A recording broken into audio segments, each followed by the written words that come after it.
निज घरर बाल्कनी रे छिड़ा हे आज भाबुछि समयर ए बंदीशाला हमको बहुत किछि सिखै देला।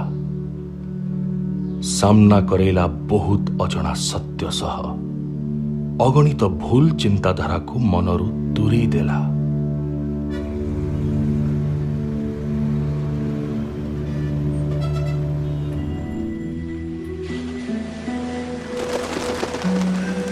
आईना देखेला सत आउ मिछ संपर्क को।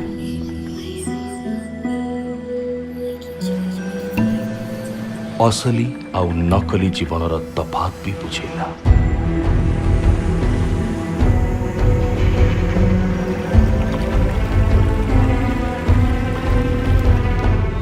मनरे भूल धारणा थिला कि आमे प्रकृति को सफा कर दबु।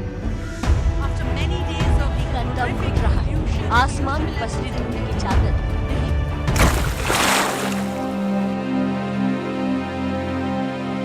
किंतु देख आमे किछि भी करिनी,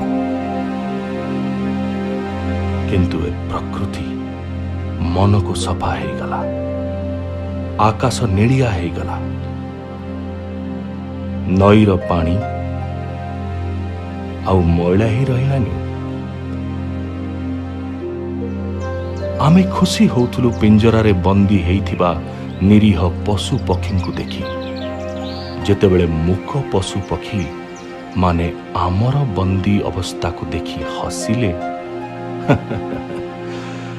सेतिकी बेले ही आमे सेमानकर कष्ट को बुझी पारिलु।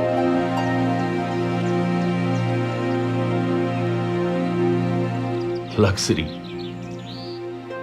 को कणरे पड़ी कलंकित हो जाइछि। फालतू खर्च पाई आउ मन बळु नहीं।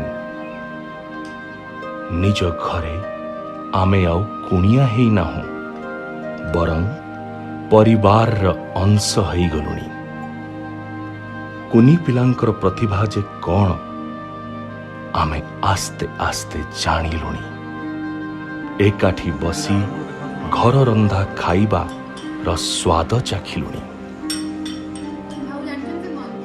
गाड़ीर स्पीड रे ब्रेक लागिला मात्रे ही जीवन यात्रार मूल्य बुझिबाकु लागिलुनी। फरक खाली नकली जीवन उपरे पड़िछि।